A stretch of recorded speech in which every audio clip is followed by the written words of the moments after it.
to grow as a grower? Are you tired of being put to sleep by your educational growcasts?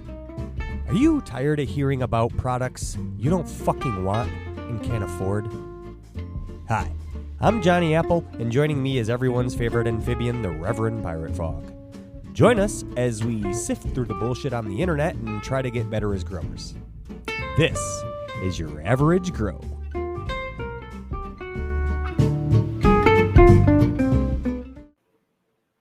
Hey, dude. Hey, man, what's up? Not much, man. I was going to bend your ear a little bit about worms because so many people have asked. Does that sound fun? You're going to bend my ear. I'm going to bend yours. You're the one with all the knowledge. I have no knowledge and I deny any knowledge of knowledge, my friend. No, some people have requested we talk more about worms, and we just had our appearance on Cultivation Conversation where we talked briefly about worms. I believe someone commented, only Yag can get this excited over worm shit. And I take that as a compliment. So we both have several worm bins. I mean, you have a big fucking worm bin, and you've been sprouting from wheatgrass and shit to basically act as, you know, a cover, and it's bedding and food and stuff like that. So I figure we dive in, man, unless there's anything quickly that you want to touch on. No, man.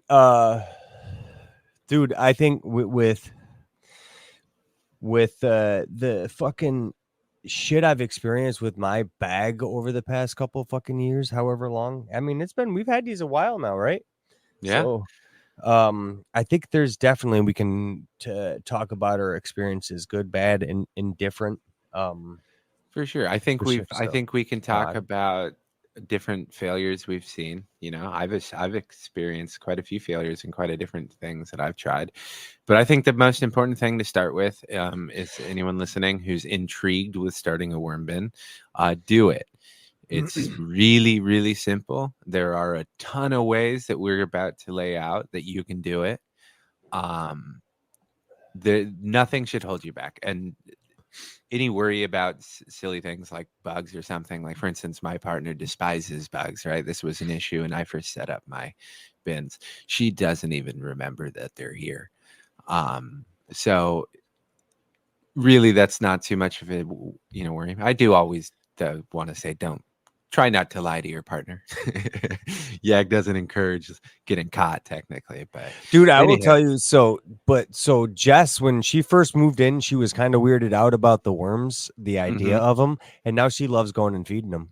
Oh yeah, it's to a the trippy point she's idea like, to get used to. I think I might be overfeeding the worms now. I was like, trust me, we'll figure that out relatively quickly. The last time we did it, this was like not that long ago, by the way.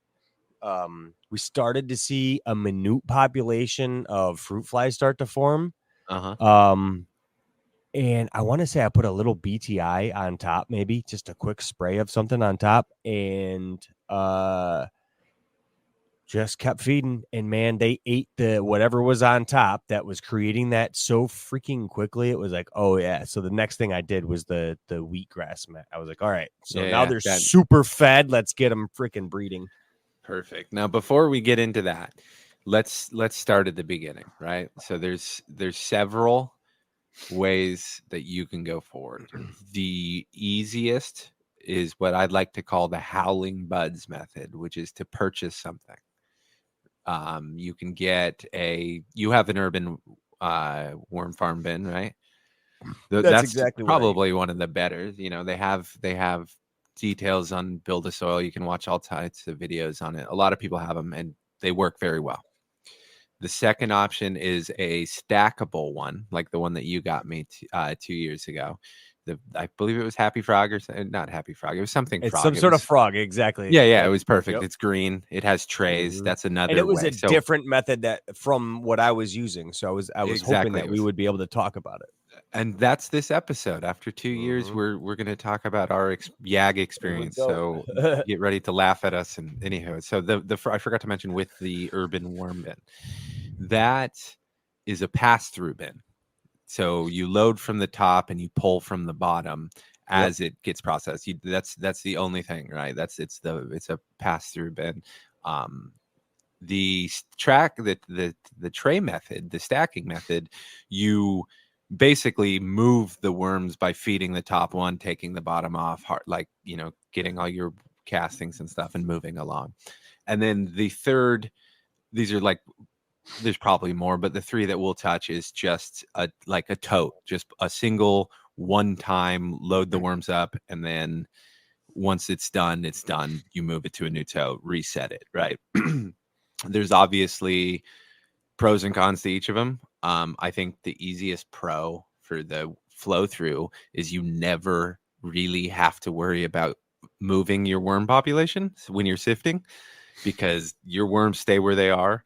Like you haven't had much for the issue most part. with I mats. found some worms in the bottom and some in the castings and stuff when I'm sifting, but it's not like there's 10,000 worms up top and a couple would come out the bottom. Yeah, the rebels, the kind that go for the water. Well, where they you're were like, down there taking a shit, because that's exactly like, yeah, exactly. When you first start this thing, there's a lot of sifting that needs to happen, because you put a whole lot of brown in bedding material in when you first start the worm bag or whatever. Yeah.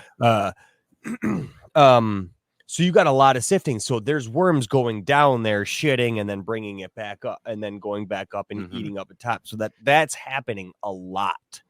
Now, as it starts to progress, the more I've learned is like with the compost method, compost and greens, it's just so much easier, because that whole shit almost turns into fucking castings. So I'm hoping that by the time I've only just started this method now recently, so I'm hoping that by the time I'm done sifting out, to some point, I'm just going to see fucking castings at the bottom. Oh, hell yeah. You know what I mean? Yeah.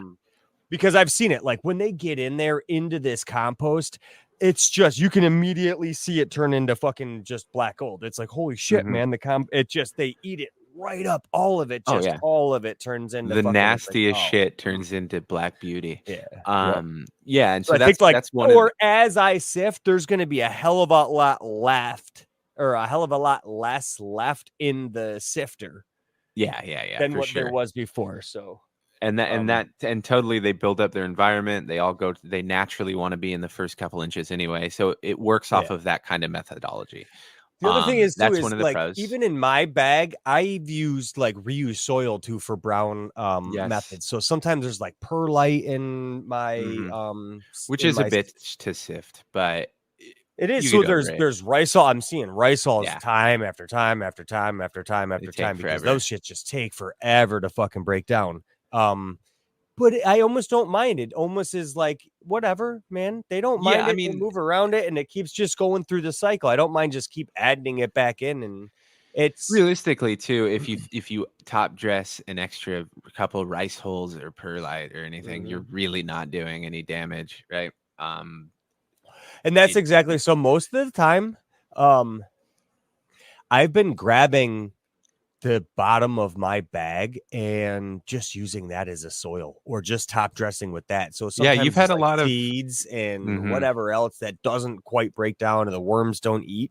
And I just use that. Like, I call it my unsifted castings. It's just like, fucking, man. And I haven't had a plant. Exactly. I haven't had a plant not like that. I've planted a whole fucking 1 gallon. I've planted 3 gallons. The plants fucking just love it. It's full of life. Don't shoot all your loads so quickly, right? I'm trying to do this segmented, because there's a whole lot to the castings and using them just as the planting material. I was just straight to plant into and everything. But so the pros we have are easier to sift, and your worm population gets settled. You don't really mess with them. I don't have one personally, so I can't tell you offhand any cons. Do you have any cons to the flow through bags? The initial time it takes to get a good harvest. Yeah, they are fairly large. So you do, it takes months and it to get And like it is 6 not months, something I you can think, do. before you Yeah. really start to get a good harvest. Yeah. Okay. So that's a good point. It does Now, take a lot longer to if you get started with a situated. huge worm population, That's true. You can, it might be you could probably amp that up to within a couple of months. like But with if you're most starting things with with this hobby, 1,000 or you can 2,000 spend most worms, then money. You can spend mhm. more money to bypass most of the waiting, sadly. The funny thing is realistically, you could probably start with 100 worms. Mhm. I'm not even sure. Actually, now that I'm It thinking would about take it, forever. It would take right like 42 days for any newborn worm to get to sexual maturity. yeah, They can have, I forget how many cocoons they can lay per like per, per worm, but I know per that the cocoon average kind of per deal. cocoon is 3.8. So we'd have to formulate the average. Yeah, it's too much math and I'm off the clock. But you generally don't. You want to start with a fair share. One good thing about worm populations is they self-regulate to the size of the environment and the type of environment, Mhm. right? If it's a shitty environment, they're not going to reproduce to begin with. But if it's a healthy environment, they will only produce enough to maintain a good, healthy environment. They're not going to Exactly. basically cannibalize themselves, right? Yeah, Essentially. right. Eat themselves, right? They're just like, Yeah, oh, there's not yeah, enough food to reproduce. It's almost like everything. yeah. Everything in the And world, the populations diminish based on food supply and water supply, and the worms do the exact exactly. same thing. But the unique thing I've found is that the cocoon is very unique. And I think you can talk about it better than I can, more scientifically. But the cocoon is unique in that it won't hatch until conditions are right for it to, right? And it will Yeah, it last stays in. almost indefinitely, won't it? Yeah, it stays in stasis till the hatching like environment is correct, right? Like so, like you said, I don't know about time frame. Indefinite seems a bit unlikely because of the universe, but fairly Right. long. Because you can get castings at a store often, um, put it top dress, water it. The environment will then have been met, and you'll get worms that will hatch from that, Yep. right? And if you sift worm castings, you'll find cocoons. There's a whole other thing, and you can buy cocoons too. Um, it might be cheaper than buying poundage. I'm not 100% sure. But back to the types. So that we have the pass through. Takes a while to get going, but is pretty much. I would say most people would prefer it. It's a great home system. The second one is the tray system, which is where I first got started. It's still one of my primarily ones. I actually do have a pass through, but I no longer use it. So I guess that's a con, is that it dried up on me during a super hot heat wave. So I lost my pass through trash can that I built. Remember? Oh no. Oh yeah, that's what I was gonna say. Didn't you? That's what I was gonna Yeah, ask. I yeah. thought you had your DIY trash can one. I did. I got that. We got like a heat wave a year ago that just completely caught me off guard, and I was busy with something else. I think I had just started my business, and it was that summer, Right.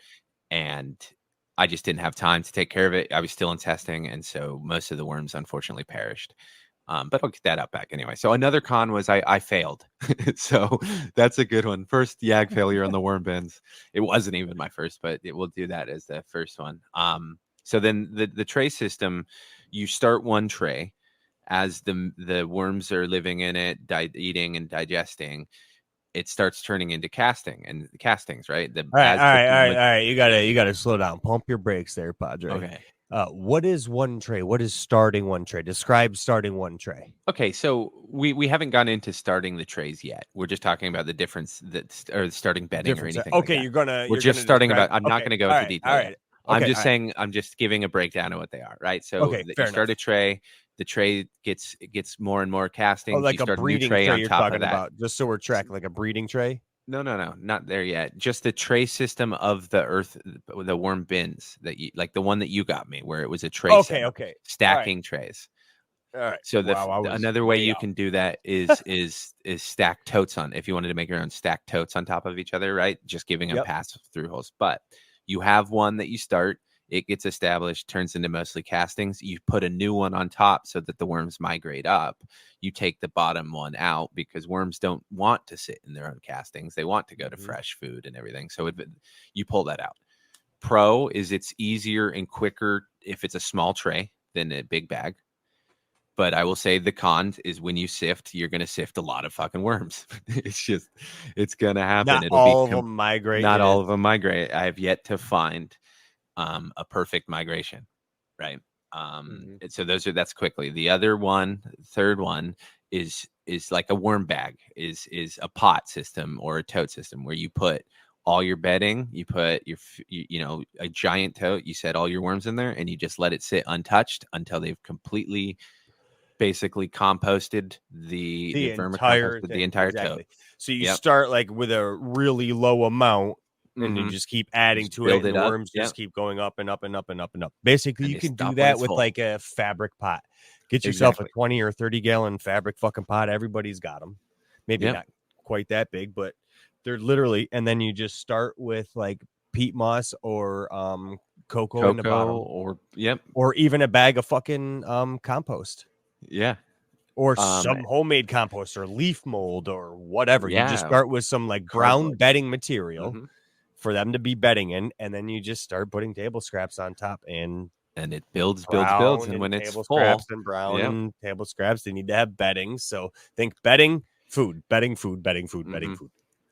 And as it fills, the pro is it's literally no touch. You can later we're going to talk about a bin I'm setting up to literally mimic coats, Clackamas coots. Yeah. So we'll talk about that later, but that's a pro. It's really easy. It's probably the most beginner friendly. The con is you're going to sift everything. There's no help. Everything is contained. When you sift it out, you're going to have to, there are ways to deal with it. You got to get all the worms, and you got to get all the worms. Exactly. Yeah. Yep. The bigger that container is, the more worms there should be at the end of that. Exactly. Now, those are the 3 stages, 3 bins that you can kind of choose, the 3 philosophies to start out with, right? Now, how do you start your first bin? We've alluded a little bit. You need bedding and food. The first one I started with a mix between cocoa and cardboard because I believe it came with the bin, and we were following instructions. I believe Johnny started similarly, but one of the important how it is. It's the same thing. It's exactly the same.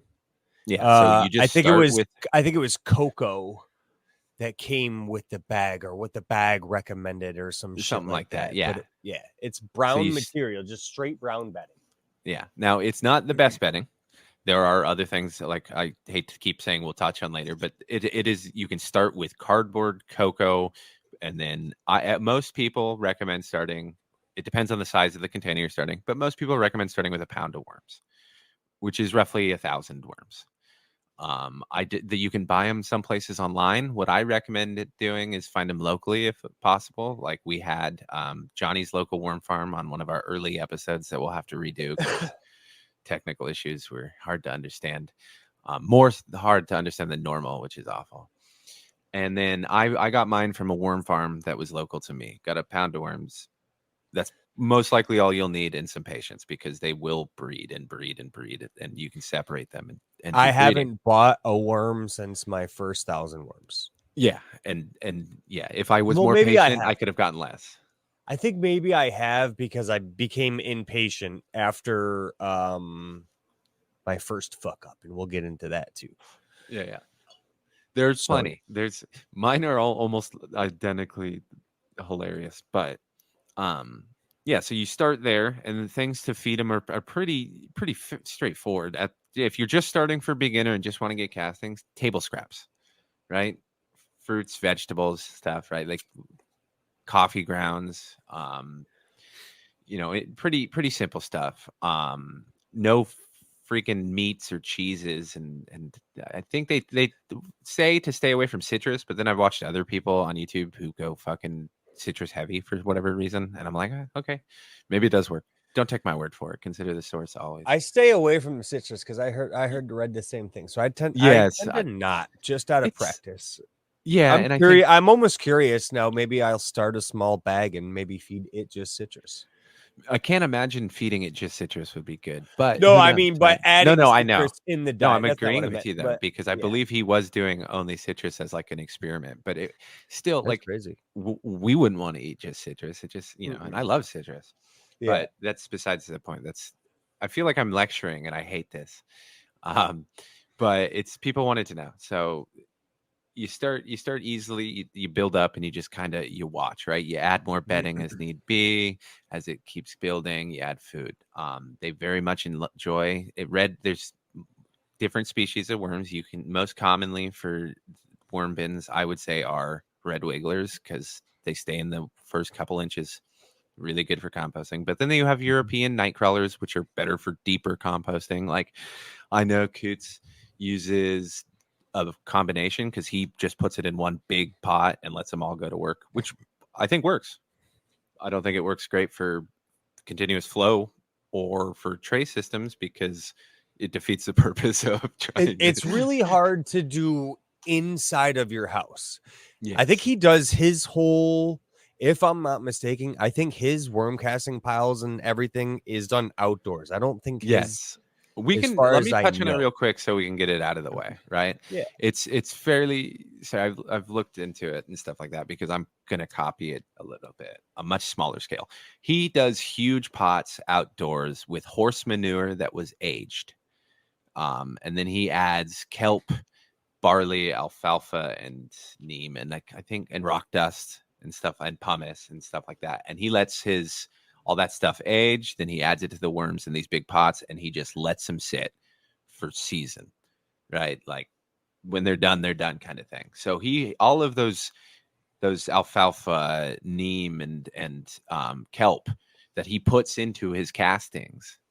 That's how he gets all that nutrients in there so that he's able to mix a third of it into just peat moss and pumice and that be his soil. Because Jesus, it's got all sorts of micronutrients through the kelp the alfalfa is adding. Like I said before, I literally think alfalfa in some way, shape, or form, somehow, way or another, stands for all food. So I think it has like all sorts of vitamins and minerals and nutrients, etc. that's added to it too. So it would not surprise me. Yeah, and the horse manure too, right? And all these great things that he's had, and that's what you can do with worms is you can put hot compost, stuff that would be too hot to just put on your plants now or plant your seeds in, run it through the worms, and now you've got fucking phenomenal castings that people will want, man. And so anywho, so what I'm basically going to do is I'm going to take a tote because I have that breeding rack, right, where I have 12 trays that I put I think I put 100 worms in each, and basically I'm doing it's Captain Matt and the Worm People. He does on YouTube. If you check him out, I think I'll actually throw a link in the YouTube because it is super easy. But he does a whole breeding program in the description on Spotify. Yeah. That's what I meant. Thanks for saving me. I got you.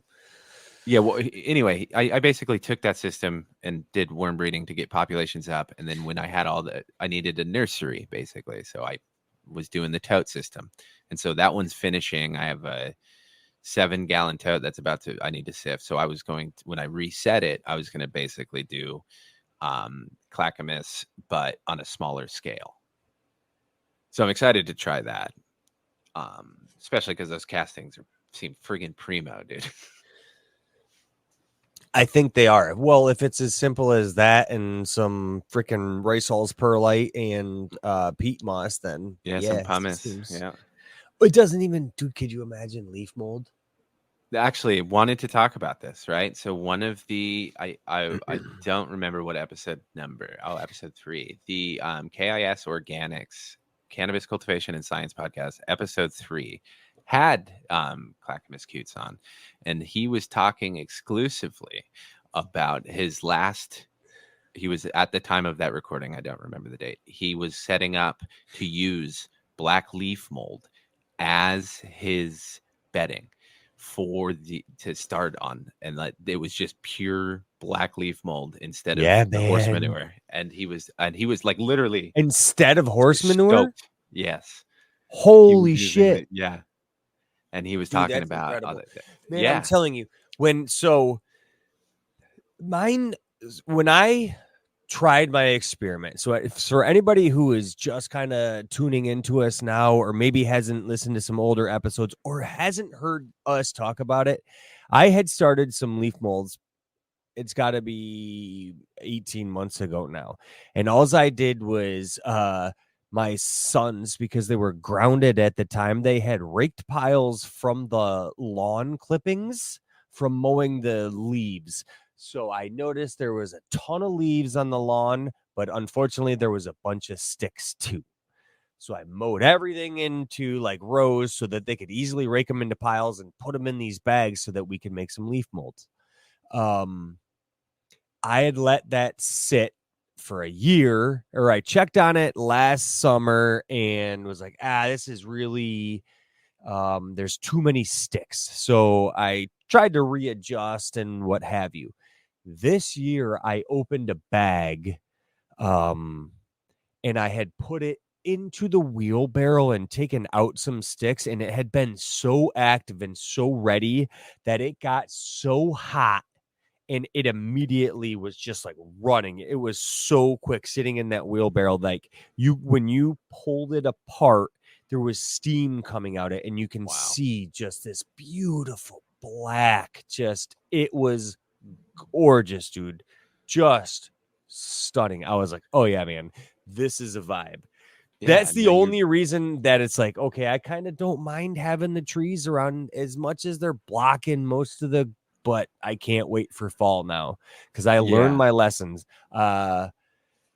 Definitely, I like running over them with the lawnmower because, or maybe using some sort of like shredder of some sort to break them up, but you don't have to. You can still just grab leaves and just pile them into black garbage bags. Just pile them in, and then you have to water them. That was the other thing, too, that mine weren't so active because I was lazy about it. I just kind of left them in there and was like, the rain. But the rain wasn't getting into the bags. It was kind of maybe getting up through the bottom. Once I started kind of watering and keeping these things moist, it just amped up, man. And it just becomes the most beautiful. I can't even. Now think about this, right? Throw that into a worm bin with some alfalfa, some kelp, some malted barley. Fuck, dude. You've got some primo castings coming now. So I had opened the bag early spring, one of the bags, and was like starting to see like a white mycelium mold and fungal, all sorts of shit going on. So I had taken just like the leaves at that point and put them into the worm bin, straight, just that material, not even broken down yet. And the fucking worms loved it, man. That shit's gone. The only thing is there was slugs all over that. So I have like a slug population inside of my worm bin now as well. Really? Yeah. Some of them are got fucking big. Too. I think they died off, man. They got really big. I think the last one I haven't seen in a while. Environment for them. Yeah. But they got really big, but I don't think they like bred or anything and kept going because I don't see them anymore. They're like gone. Yeah. Yeah. They were worm food now. Yeah. That is fantastic stuff though. And I think we'll talk about doing the leaf mold more when we get into fall, and you're prepared to do it again because that is, I'm jealous, but not everyone can do that because it does take a lot of time. So you can start small and just get the population going, right? Some of the biggest complaints everyone you even mentioned can do that. You'd be surprised how many people are willing to let you rake their fucking leaves for free. You'd be like, oh shit, I'm going to use the shit out of these free leaves. Well, yeah, but can you imagine not having to pay for peat moss just by breaking somebody's lawn? That would be amazing. However, there are also these things called cities that don't have lawns and or trees very much that people can just go get leaves. Wait, Paradise isn't Paradise? Dude, no, I'm not going to say that. I was gonna say they paved paradise, and that's fucking terrible. They did. I know. Anywho, yeah, I should do So, better. I'm kidding. See you guys later. No, I'm just kidding. No, so now my conundrum is this, right? I just quadrupled the size of my garden. Yes. I need a bigger system for my worms. I think I've got an idea for you. Perfect. But before, let me finish my thought. The couple common problems people have with worm bins when they're starting off is it's either too dry or too wet, right? They like moisture, but they don't want to be sopping wet, and they need moisture. Otherwise, they dry up and die. I will say that was my first major fail. Number one, I wasn't feeding enough. I wasn't confident in what I was doing, that the worms were getting in there and eating what I was putting in there enough. So if you put 1,000 worms in your first bin and it says it can take a pound a week. So, oh yeah, people overfeed at a lot at first. I did. Yep. So because they're not exactly yet. Yeah. My first problem was actually underfeeding, because I was like, I don't know, yeah. or I went to Taco Bell, or I had a really shitty diet at the time. Yeah, you know didn't have the food scraps. So, I totally get exactly. that. And then it became like, oh yeah, I got to get this population up. So I started feeding again, and then I got a good population, and then the steel mill I was working at had this food scrap or fruit program, right? So it was obviously a miserable environment. It was hot as fuck. But they would buy us fruit to help us, replenish and fucking feel better about life, with a fucking banana and some grapes. But at the end of the week, there was a big fucking box of a bunch of like prunes and shit that people didn't eat, and a bunch of peaches that went rotten, and I would take that shit and I was dumping it to the fucking worms on a regular basis, to a point where I created one of the worst fruit fly fucking populations I have ever seen in my entire fucking life. Well, that's good. That brings me to the second point. So one of the easiest things that you can do to control the fruit fly population is bury it when you put it in. Do not leave it on the surface. You put it underneath either more bedding. When you add fruit, add a little more bedding on top, or just fucking dig a hole and put it down. The worms will find it. The second, which I think is the best beginner tip that we can give off the bat, at least I feel this way, is grow wheatgrass, because it will help feed your worms. It will act as bedding. It'll get them to reproduce because they love fucking in the bedding, and it will keep the flies and everything out. Because what you do is you grow the wheatgrass in a tray, all of the roots bind together and create a solid tray, whatever the shape of the tray was. That's the tray of wheatgrass you'll get. You flip it upside down so that the grass that was growing and had sprouted is now face down towards the worms, and you have a mat that will hold moisture so you can keep your moisture levels right, upside down, and it works as a barrier. Shout out to the worm farm in the Great Park by me. That guy taught me all that stuff. Oh, jeepers. I was trying to pull up. I don't know if we have fucking credibility for that. Probably shouldn't do that. But I was trying to get a recipe to make what's a common fucking like clone tray dome size, like an 18 by 18 by 20. I don't know the size. It's got to be an 18 by or 72 cell tray ish size fucking mat. Excuse me, or like a man. I wish I let me look this up. Yeah, I could. Now I feel dumb. I used a tray, but I use like a little shitty plastic tray that I got from a nursery. It's 12 by 12 square. It's got crack.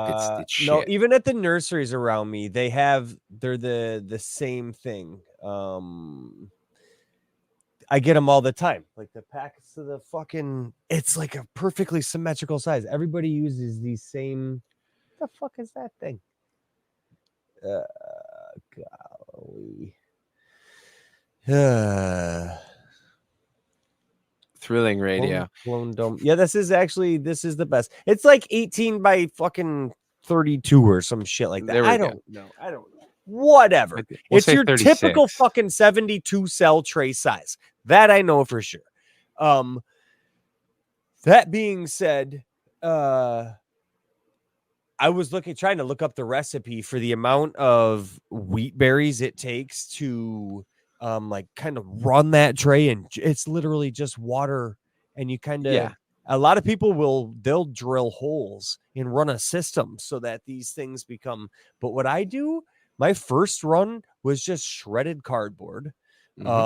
And then I just took half a quart size jar, maybe more. Maybe it's a quart size jar of wheat berries, and it covers the whole thing, and you get this huge mat, and you grow it. It takes like 7 to 9 days to get it big enough that the root mat at the bottom is huge, and then you just dump it over. Flip it over. All of the juice places do it, right? You can go get wheatgrass shots. That's basically how they do it. They sprout the seeds in a tray, and then they just trim it and drink it. It's not good. I don't like it, but people do. If you look up like sprouting wheat grass on Amazon, the cost of that shit is ridiculous. Like organic sprouted fucking wheat seed, like shit you're doing for your worms for sprouted. That's not what you're looking for, man. I found a 20 or a 50-pound bag at the Amish store of wheat berries for like milling your own flour, and these things sprout, man. They sprout. I fed them to my chickens. The first time I was like, I wonder if these sprout.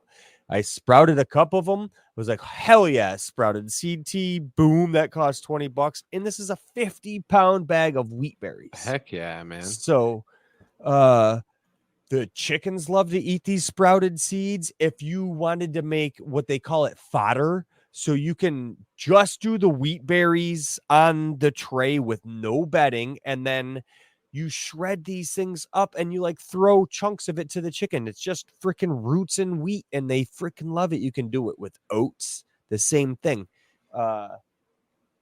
You gotta just remember, wheat is a grass. That's the way they sell it in like grain or wheat grass or sprouted wheat seeds, or it's a fucking wheat berry. You're looking for the seed of the wheat grass plant. And it's fantastic stuff, and it will help out a lot. Now I think that's pretty beginner friendly. I think that covers everything you need to start. It's going to take a minimum of a couple months, depending on size and amount of worms, to get established. Now you'll need to understand how many worm castings you need ultimately, like how often you top dress, how big, like if you're running beds like Johnny, as we're about to talk about, needs to expand. So what I'm thinking, Johnny, is I think you need to follow the breeding protocol. I think you need to start do it in totes, get a couple really small totes and start separate populations. Or have you dumped out any of your earth boxes? Because there's a ton of worms in those things now.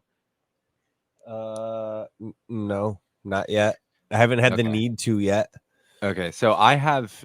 If you lived closer, I would give them to you, because I have so many nurseries. Like almost all of my totes in my garage have thousands of worms in them. But start separate colonies. All you need is like a couple trays. Either do like a 5-gallon pot if you have it. Start little nursery ones, get your populations up, and get huge totes and start doing that. Because I know the sifting sucks, but I really think if we get these huge totes and if I can do it on a smaller scale than Coots does indoors in a smaller tote, I really think that'll be pretty sweet, dude. So, and then you could just put a lid over top of it. That's what I'm saying. Then we can get some big ass totes and just leave them be for, outdoors. I think he leaves it for a year or so, right? Like a full season, or maybe more. If we could get away with that in my basement, man, so that I wouldn't have to. It wouldn't slow down during the winter months. Yeah.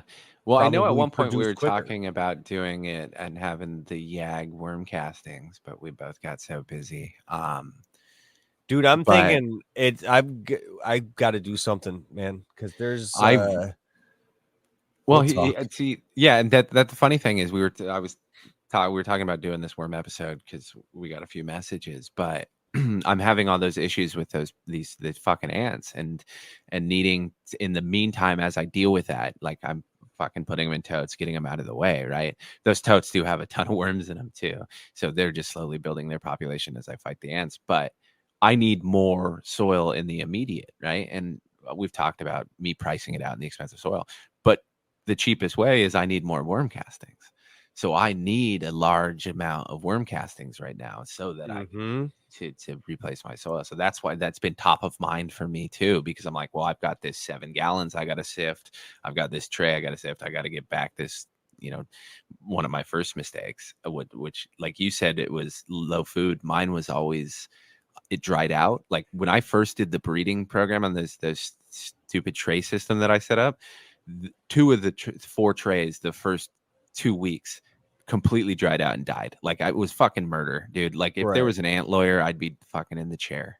Not an ant, worm lawyer. So I have a lady around the house who tends to fucking love to keep things alive. If I tell her these need to be kept alive, you need to do this on a regular, it's bam. She's like, okay, motherly instinct kicks in. Bam. It's like superpower. You're exploiting her wonderful motherly 100%, instinct. 100% because my stoned ass forgets the same fucking thing.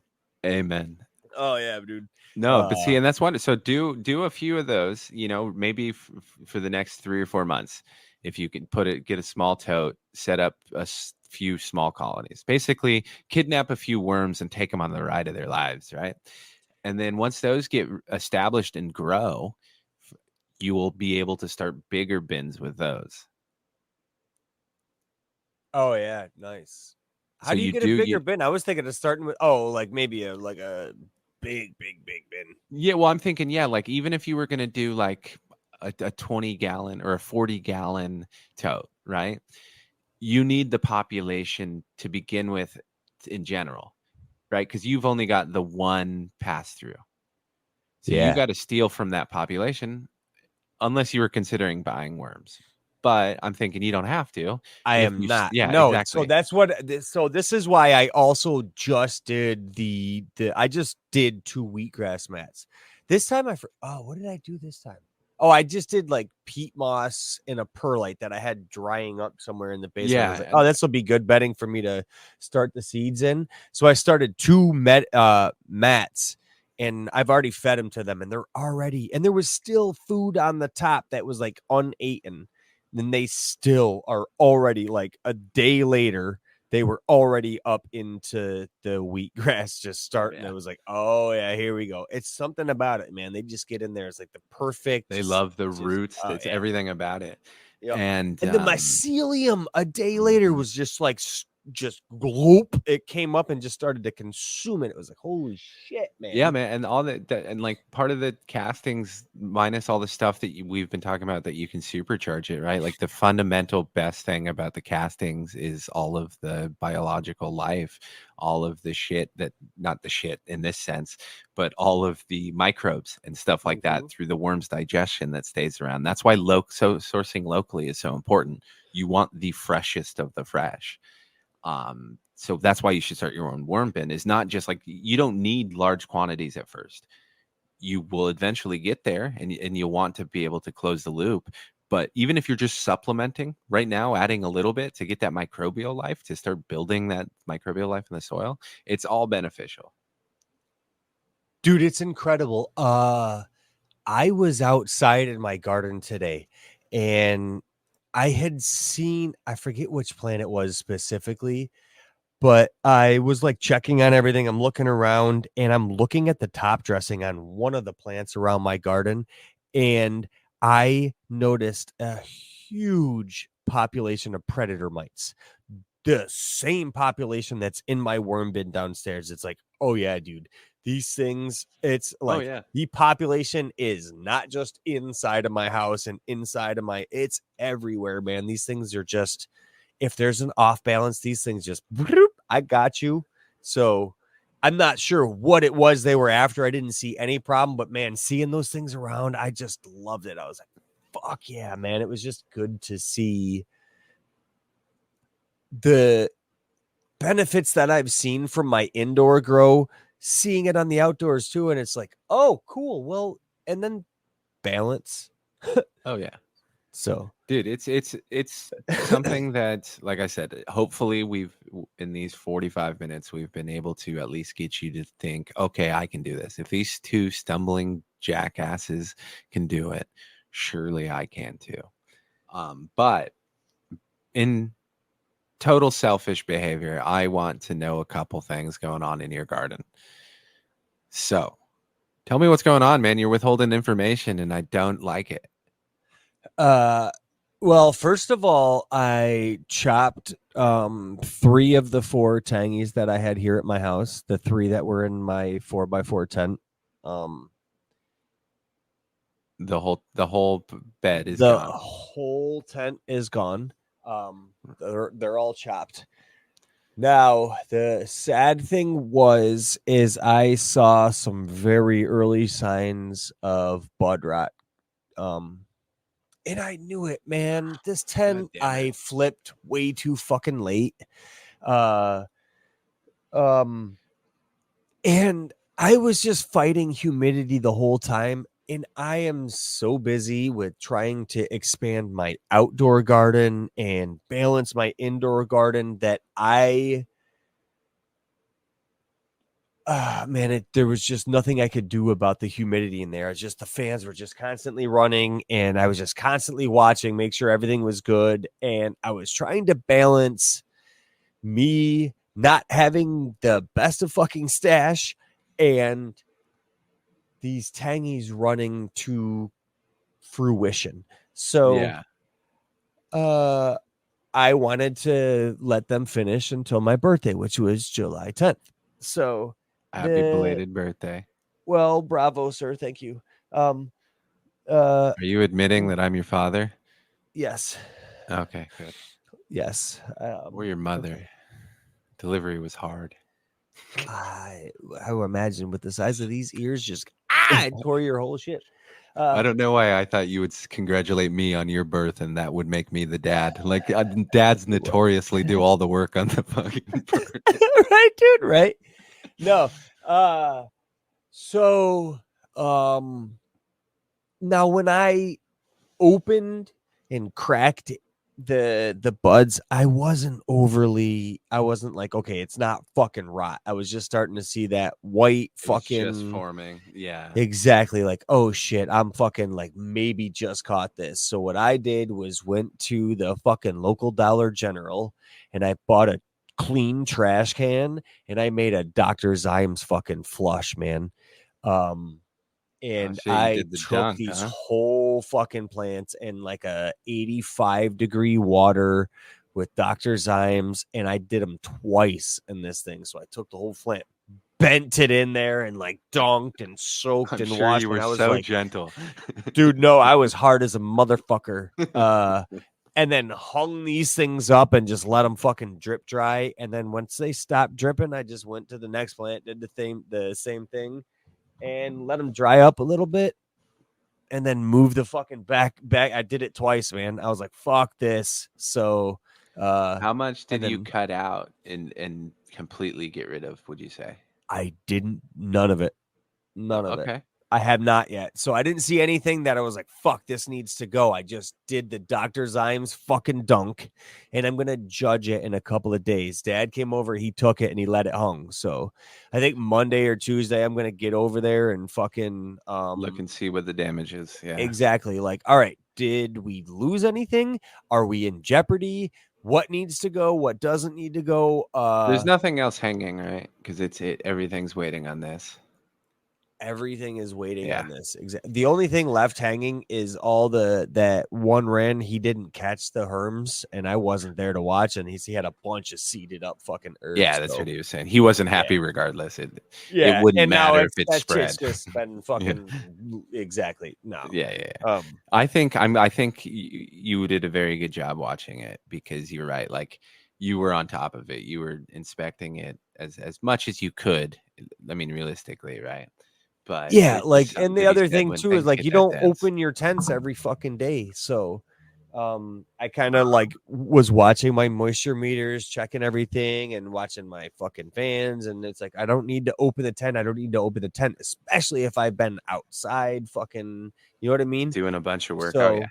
it's It's not worth the risk. the sometimes. amazing thing is the tent to the left of that thing was infested with a fucking spider mite infestation that I could not get rid of. None of the fucking tangies got infested with spider mites. Not a single fucking one. There was, when I brought the clones of Hella Jelly into the propagation tent, there seems to be some damage. Like, that tangy in that tent has some fucking spider mite damage, but the fucking ones in the other soils, way into flowers, super fucking healthy, no fucking spider mites. Completely amazing, man. They're in the ones like they were unhealthy clones or didn't get water. They're going for the easy plant, dude. Exactly, dude. When they're fucking healthy and raging, nope. It's like the weakness is what they're after. It was a beautiful fucking thing to see, because I was nervous the whole time with the fucking. I could not get the spider mite damage out of that fucking garden. So, yeah, you fought it a long time. Yeah. Well, okay, so tangies are down. There's two more, right? No, there's nope. There was 3 in the 4x4 and 1 in the 4x4, or in the 2x4. So the one in the earth box is still a little young, and she's happier. There's way more airflow in there. I feel like not as much leaf structure. So I'm really watching that one, and it's a different atmosphere in that tent. Yeah. So I'm not overly worried, but I'm watching. But I think she's gonna come down in, because she was a week behind. So it's probably gonna be a week. Just to clarify, the environment is the same, but the atmosphere is different. Lung room is the same. Tents are different. Yeah, I don't know. Yeah, whatever, man. It's no. I was making a quid cruel pro joke. I know environment, and you said atmosphere. I was wondering if the tangy really enjoyed the conversation in the tent or something. Oh, she does, man. She does. No, it's good. Listen, talk to your tangies. That's all I can say. I did. I'm currently smoking her. She did not talk back. But what that led me to realize now is I have a empty tent from spider mites. Mm-hmm. I have an empty tent from the tangies coming down. I have an almost about to be empty fucking tent, and I didn't have a plan on what to start or grow or do or anything. So Jesus. Well, you have Drowsy, right? Drowsy Labaka. Drowsy is in the she's doing great, man. Looking good. She's starting to flower for sure. I did train her a little bit to kind of just so she wasn't rubbing up against the tent. I moved her with some like stakes and whatever, and right on. Opened her up, and then okay, so other than that, you had no plan. So sorry. Exactly. So I had to start some new garden seeds for the outdoor garden, and I figured, fuck, man, I need to figure out a plan. So I was like really thinking feminized, just get things going. And then for whatever reason, I got high photos. Oh, okay. You said feminized and did not finish that thought. I did. Well, you can just assume at this point that it's probably time for a photo run, like my big tent for photos. I was hanging on your word. You refused to tell me this information, so don't get mad at me for wanting to know. I know. So here's the thing. I got to assume what the seeds I chose to plant. I got to assume are photos. So I know nothing about them. My friend who I met when I was huge into archery, who I am still very good friends with, his father had passed away. And he knew that I grew, and when he was cleaning out his father's belongings, he had found a vial, like a pill jar of seeds that were labeled like A+. And then inside of this vial was a fucking another micro vial of like 5 seeds. So I have no idea what That's these so are, cool. other than my dude gave them to me from his fucking passed on fathers. Now I've known his father, like I fucking smoked weed with his father type deal. Like we were So friends. they're old bag seed, They're perhaps. definitely old bag seeds Fuck yeah, of some dude. sort, because he wasn't a grower. That Yeah, I yeah, knew yeah. for sure, but he was an old hippie type consumer, yeah. hunter and what have you. He's how I got into bow fishing, That's so because cool. his son is really how I got into bow fishing and taught me more about the ropes and fucking what have you. Well, what a fucking rad So tribute, dude. if these things germinate, I have decided to call them the 143 strain, Okay. because What does that with mean? his dad passing on, his one of our archery friends had made him an archery statue of some sort, and it said 143 on it. And I said the same thing you just said. I was like, dude, what the fuck does that mean? He goes, it means I love you. 143. It's like, it's not like saying I love you. You can do it to your fucking kids and not be dorks in public. Like 143, and it's like code for I love you. It's like, no fucking shit. Interesting. So, yeah. So if these things even happen to germinate, I'm sure I doubt they're fucking photo periods. Or feminized seeds. So I imagine I've got to go through that whole shit. So when I decided to do that, I decided to also plant some fucking strawberry cough my dad had come across. Fuck yeah. The same thing his buddy gave him. He's like, dude, you've got to fucking try these strawberry coughs. I fucking grew these, and you got the fucking Hell yeah. gotta fucking. So it's exactly we're gonna grow some fucking strawberry cough that have the same fucking just That's randomness badass. to them. Yeah. So, yeah, man. I love it. Yeah. Unknown chaos, man. Exactly, man. Let It chaos could ensue. So think- I don't know if any of these fucking things are even gonna pop. The good news about the they're going strawberry for it. cough is if it's real strawberry cough, which I'm sure it is, you're very unlikely to have, like, your bad experience might just be like, wow, that wasn't the best. Like, you're not going to be like, well, this was fucking garbage, right? Like, because I'm you hoping and your dad man, knows it might not even be strawberry cough. How do you even That's true. fucking Who know? knows? You know what I mean? You can't. So we're just gotta have gonna call faith. it the strawberry cough-ish. Yeah, exactly. Yag strawberry cough-ish. I guess. I don't know. He's excited about it, so I don't know. Well, fuck yeah, I'm man. sure I'll hear more that about too. the fucking story this fucking weekend. So I'm that's- excited, that- man. And That is fucking that's- really rad. Yep. But You've got strawberry cough-ish and 143. 143. Yeah. And I really hope that they fucking germinate. We'll see. Ones I sold. How long ago did he put him a going? How long ago did he put him a going? Jesus Christ, dude. Last night. So Right on. not even I actually about just planted a 24 seed hours last now. night too. Yep. No shit. Let's talk about it. Yeah. I just planted another Frogception V2. No. Yes, V2. I found one that I didn't think I had one left. I had one left. I just planted it in the solo cup because my last transplant, as all my transplants with autos go. See, even with photos, they go rough because I'm clumsy, but I never worry because it's a shitty transplant. Most of the times they'll come back fine, right? Give it some time, no issue. With autos, it's just like, fuck that. Like I literally took it out of the cup because I do the 2 cup thing, right? Little piece of tape holding the second one together. Went to lift it up.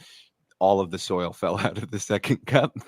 And I'm just like, yeah, God damn it. And then I go, okay, there's a little bit left. Go to undo it with the tape. My hand fucking spasms. Basically throw the fucking thing. Oh, Jesus Christ.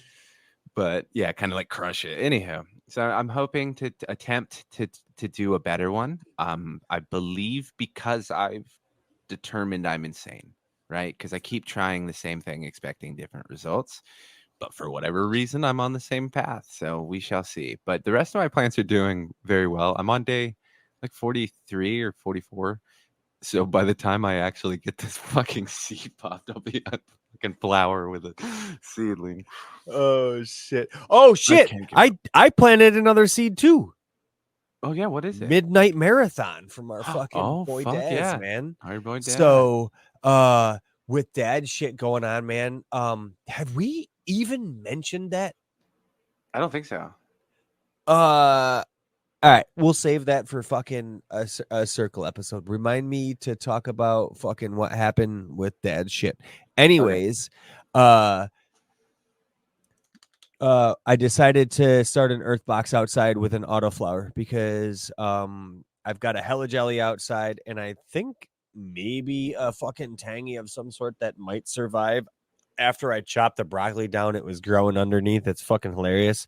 But anyways, I started a midnight marathon inside on the tray to grow in a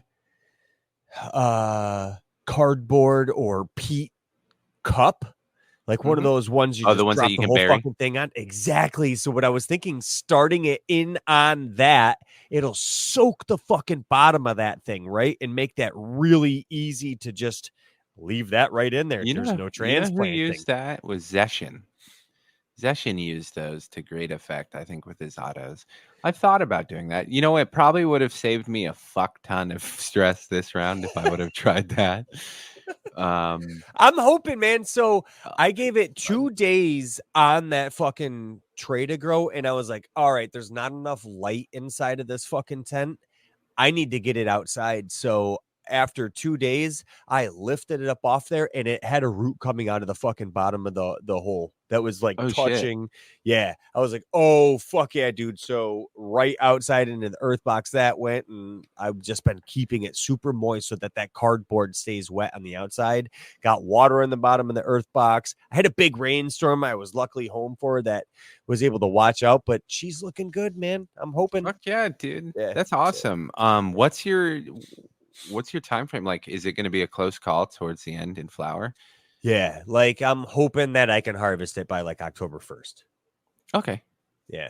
So I refuse to do any more math today, so I'm not going to think about that, and we'll just play that. I'm thinking that's close to about 90 days from now. So Okay. July, August, Yeah, September, right? Okay. Yeah. About. Like I said, I refuse on principle to do any more math. So I'm going to say that you'll probably be done in May. That's yep. No, that's excellent, my friend. Is there anything else that you want to talk about, really?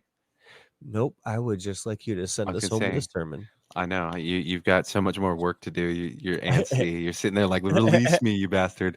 So I wanted to read today a couple chapters. No, I'm just kidding.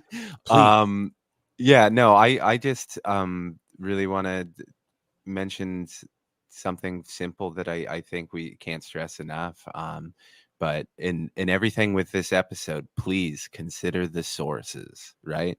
Johnny and I have tried this. It was all anecdotal evidence for 2 years. We are not saying what we said was end all to be end to end all, right? End all to be all. Jeez, Chris. So anywho. Yeah, this is just our average way of fucking doing it. Just remember, consider the source. Don't be a dick. Mind your own business and go with Frog. And thanks for listening, everybody. Peace. See you.